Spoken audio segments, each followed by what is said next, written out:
train like Saitama, it's simple. 100 push-ups, 100 sit-ups, 100 squats, and a 10-kilometer run every single day. But does this training actually work? Well, I'm here to tell you no, but I'm also here to tell you yes. The One Punch Man training routine can work. There is a way to use Saitama's training style to build his strength and physique at home with zero weights. And today, I'm gonna show you how. Obviously, you're not gonna be strong enough to one-punch monsters, and you're not gonna go bald. Hopefully. I'm gonna break down Saitama's physique, and well as dissect his training regimen, not that it's that complicated, where I'll show you how you can make the One Punch Man workout work, and why it's actually good to incorporate into your routine. But I'll also show you the reasons why the base One Punch Man workout isn't that great, and how we can modify it to make it work in real life. With that said, let's take a closer look at Saitama's physique and training. In a lot of the manga panels and the anime, he just looks like a bottle of mustard. Just a normal bald dude. But luckily we have a few shots of him getting serious, in a Speedo, or even a little less, so we actually get a good look at his physique. And unlike most anime physiques, Yujiro, sorry, had an ogre in my throat. Saitama actually has a realistic and achievable physique that most people can obtain. It's an all-around athletic physique with not a crazy wide V-taper, but it still looks good and frames his body really well. He's got well-developed arms, of course, for punching, and legs to jump from the moon and back. His chest, very well-defined,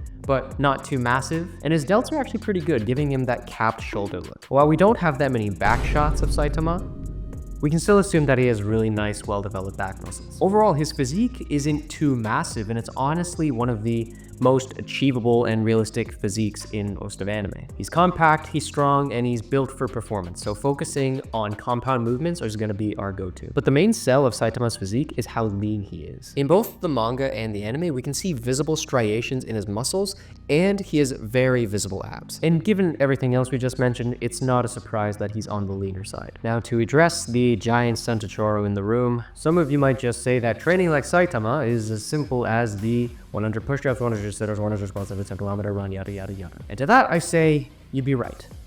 But the workout itself isn't that great for a few reasons, which I'll get to later. So we need to make some modifications to Saitama's training in order to actually use it in real life and build up our strength and physique like Saitama. But before I get to that, let me tell you the reasons why the One Punch Man workout is actually pretty awesome and how you can incorporate it into your own routine. First of all, doing 100 reps of any exercise with little to no break in between is actually really good for muscle building. And here's why. You know how in many scenes in One Punch Man, Genos is always going all out, fighting the monster. He uses up all of his power, but eventually he's defeated, he's on the ground, and he's about to die. But then suddenly Saitama shows up just in the nick of time to continue the job, finish off the monster, and woo, yay, they win, yay.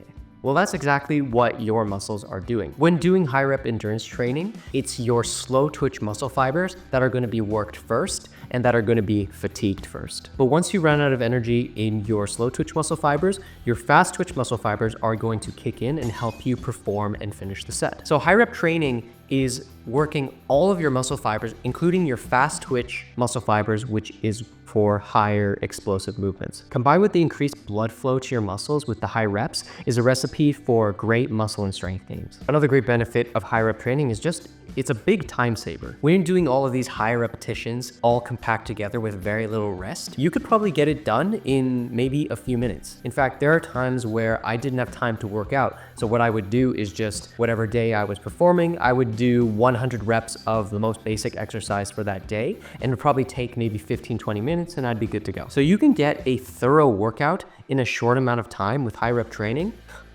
Very nice. Not to mention, this is endurance training, and Saitama is also built for endurance, being that he can run super fast for hours, fight for extended periods, and take multiple blows. I'm gonna stop doing that now. Now, I'm sure most of you can't do 100 straight reps of most calisthenics exercises, so how do you go about incorporating this into your routine? Let's take push-ups, for example. First, you would take the 100 reps and you would divide it into different subsets. This can be 5 sets of 20, 10 sets of 10, or even 2 sets of 20 and 6 sets of 10. Then you perform each set consecutively, resting as long as you need between sets. If you start getting incredibly tired between your sets, which you will, then you can take a longer rest or you can rest during your set. However, the main goal of this workout is to get through the 100 reps as quickly as possible. So I tend to only rest for 30 to 60 seconds. And you would ideally do this for each of the 100 push-ups, 100 sit-ups, and 100 squats. But before jumping into this workout, we need to fix the first problem with Saitama's training, and that's the sit-ups. Now, I don't like sit-ups at all. They work the abs, sure, but they also do a lot of work for the hip flexors, which is fine. But if I'm doing an ab exercise, I want to primarily work the abs. Plus, they're boring, which is the worst crime of all. Now, why are these problems? Well, if we're doing sit-ups and push-ups for hundreds of reps every single day, our muscles are eventually going to get tighter and tighter. Not to mention, the One Punch Man workout has no exercises for the back. As a result, the muscles that are in front of the body, the abs, the pecs, the hip flexors, are going to shorten in length, and you're eventually going to cave in and develop a hunchback like Silver Fang. And Saitama does have a good back and good lats, so we need to replace sit-ups with an exercise that can work those muscles and something we can do 100 reps of. And the perfect exercise for that is inverted rows. Not only does it solve every problem we just talked about, but they are infinitely better than sit-ups. God, I hate sit-ups. I just want to punch sit-ups. Punch them real good, right in the balls. Fine, don't get me wrong, sit-ups are fine, but they're not my favorite core exercise. Just saying, you can do them if you want. I won't judge you, not too hard. And if you still really want to incorporate core exercises, I recommend doing isometric exercises like the boat hold or the plank.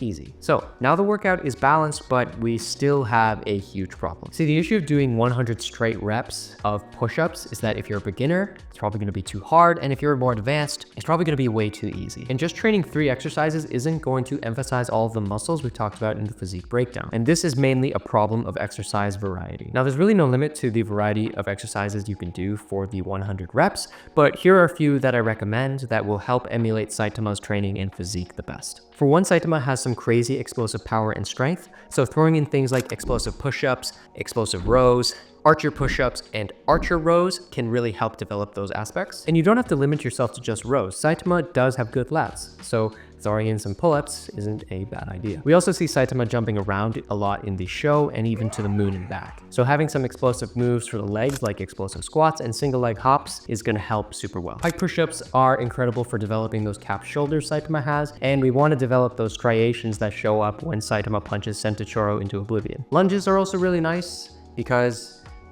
variety. And sideways jumps are awesome because you want to train to side hop enough where your after images create clones. How did that even happen? But honestly, the best type of variation is the one you have the most fun with. It doesn't need to be any like traditional exercises or any conventional ways of training. As long as it works for you and it challenges you and it's fun, that's all that matters. And this is a great opportunity to experiment with new movements and find out what really works for you. Not only will having a variety of exercises diversify the muscles you work, but it also makes the 100 reps a lot less daunting and a little easier. And it's especially good for beginners because if you get tired of doing one particular exercise like push-ups, you can make them easier by just switching your body position. But even if you do end up making it easier for yourself, doing 100 reps every single day can be taxing on your joints. Which brings us to the third problem of Saitama's training. You know how when Saitama was doing push-ups, he said he kept going even though he heard clicking in his elbows and shoulders, but he kept powering through and we were like, oh yay, good job Saitama, you're so inspiring. But I'm just like, no, that's not good. That's terrible. God, when you're doing something as intense as high rep training, it's important not to train too often, especially if you're training the entire body. Because if you're doing hundreds of reps of push-ups every single day, your body's not going to have any time to recover and thus not have time to build the muscle. And of course, you might end up hurting yourself. So how often should you train? Well, if we're doing a full body split, which is already taxing enough, we definitely don't want to train it every single day. We need at least one day in between working days so our body has enough time to rest and be able to perform as best as it can. So having a routine that's 3 to 4 days a week is going to work the best. So we have the workout to build the muscle, but Saitama is also incredibly lean and his muscle definition shows a lot. And you can achieve the same lean physique by diet, of course, but also incorporating cardio, which is another problem with Saitama's workout. I don't know about you guys, but I'm not trying to do a 10-kilometer run every single day. Listen, I like running and I run often enough to know that 10 kilometers every single day is not going to be fun. But there is actually a form of conditioning that's not too taxing on the body, and you can actually do it every single day. Instead of running the 10,000 meters every single day, we're going to walk 10,000 steps. Now that may seem like a lot, and you might not have a chunk of time to walk 10,000 steps. So here are some tips to help you